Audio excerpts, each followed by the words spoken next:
Hi, this is Deborah Atkinson. I want to talk to you about late day exercise and weight loss.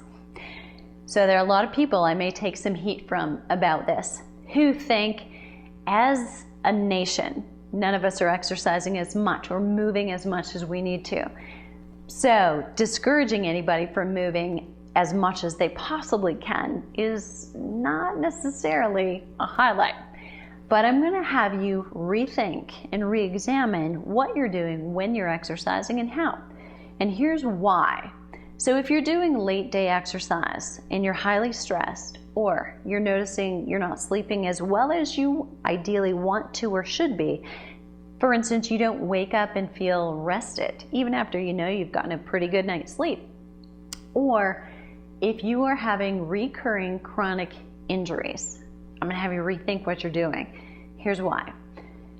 Ideally, for high-stressed people, women in particular, early in the day exercise is best.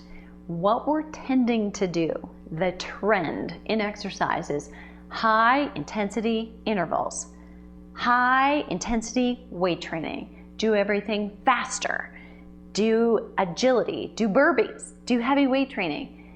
Some of that is good.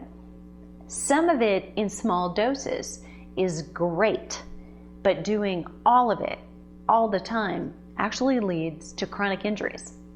So I can name names of a few close friends who actually have fallen into this trap. So they're exercising early in the morning and late at night, and they've got hooked or addicted, you might say, to boot camps. But those boot camps might be happening later in the day. And they're doing things that are agility based, that are quick types of high intensity movements repeatedly without having enough rest in between. So here's a couple things I want you to think about. If you're going to do high intensity exercise, say on Monday, you want to be thinking that on Sunday you didn't. And you want to be thinking on Tuesday you're not going to. And what things are high intensity or high stress for your body are really long endurance exercise and or really high intensity exercise. So you need more rest around and more padding around before and after those types of things. Can you include them both in your weekly exercise? Absolutely. But you might want to do your interval training on Mondays and do your long slow exercise not until Thursday or Friday. So making sure that you get adequate recovery.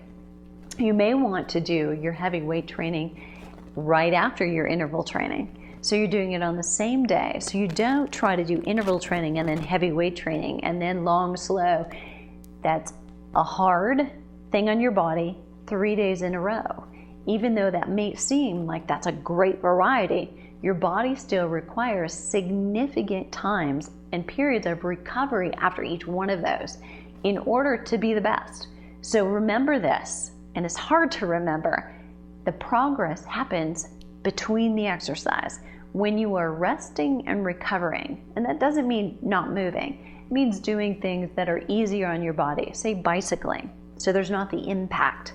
Or, and I don't mean long bicycling, so hours and hours of bicycling could also be a stressor, but it might be hiking, and it might be swimming, might be rowing or bicycling, those things that are none or lower, at least impact, could be much healthier for your body as a way to recover and exercise, as opposed to being exercise that requires recovery. Planning is huge and important.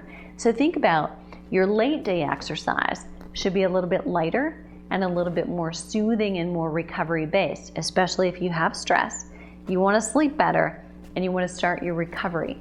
Do your higher intensity exercise early in the day, but not every single day. And that will help you get the weight loss or the optimal weight and energy that you want.